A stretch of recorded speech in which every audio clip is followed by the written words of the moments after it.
haadha manaa kootirraa daa'ima godhachuu hin dandeenye. Kanaaf nama biraa fuudhuun barbaada. Kun cubbuu natti ta'a.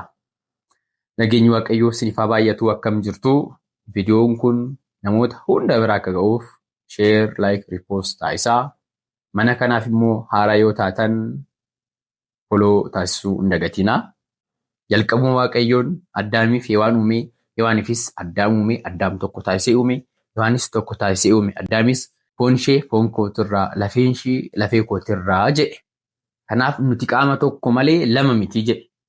Waaqayyoon tokko san taasisee uume. Akka addaan baanetti akka nama biraa wajjin gaa'ela ijaarranne taasisee tokko taasisee sanuun.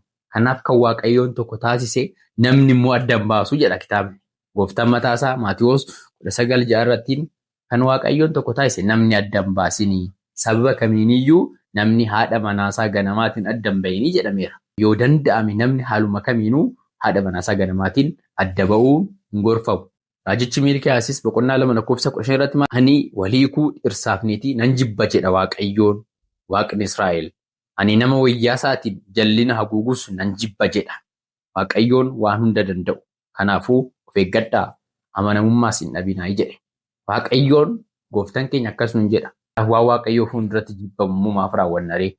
Garuu akka mana amantaa keenyatti sababa lamaaf namni adda ba'uu yookaan waliikuu danda'a. Tokkoffaa yoo isheen yookaan inni lubbuudhaan addunyaa kanarraa boqateedha. Namni jiraatee du'uun hin oolu waan ta'eef yommuu sana namni haati manaa koo na jalaa boqattee kanaaf hanbiraa yoo fuudhe cubbuun natti ta'a jedhee sodaachuun qabu ni danda'a.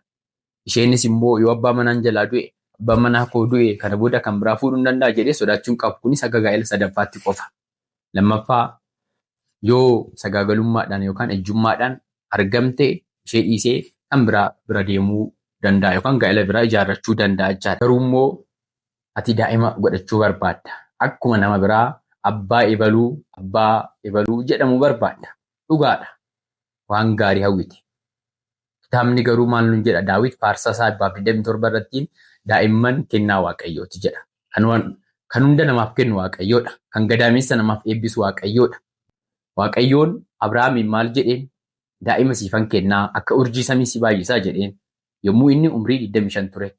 Garuu waggaa 99 guuteeyyuu daa'ima argachuu hin dandeenye. Haadha manaasaa Saaraatirraa daa'ima argachuu hin dandeenye. Isheen ana dhiisi toonni nama biraa wajjin deemii nama biraatirraa daa'ima nuu fidi jetteen lakkeen ta'uu. Waaqayyoon kan naaf kenne siidhaa ittiin jedheen. Elsaabeexii fi Zakkaariyaasinis yaadadha. Haga bara dulluma isaaniititti inumaayyuu dubartiin waggaa 45 darbitee daa'ima godhachuu hin dandeechu jedhu saayinsiin. Isaan garuu waggaa 90moota keessallee galanii lakkii Waaqayyoon ni danda'a. Hunda kan danda'u Waaqayyoodha jedhanii waliin ta'an dhumarras daa'ima eebbifamaa Yohaannis Cuuphaa dubartoonni kan dhalan keessaa isaan kan gitu hin jiru kan jedhame argatanii jiru. Kanaaf bilisa koo kadhannaadhaan cimi. Abboota amantaatti deemii kadhadhu. Waaqayyoon kadhadhu. Mana isaatiitti deddeebi'i. Waaqayyoonis kadhannaa kee akka siif dhaga'u siifan hawwa. Waaqayyoon hundumaa akka danda'u amani. Waaqayyoon seenaa kee ni jijjiira. Gaaffii gaafatame keessaa tokko immoo dubartiin takka dirqiidhaan yoo gudeeddamte gaa'ela takliilitiin gaa'ela ishee raawwachuu dandeessii kan jedhudha.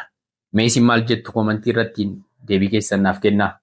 Ani immoo viidiyoodhaan deebii ani kenne viidiyoo itti aanu irratti ilaalaa.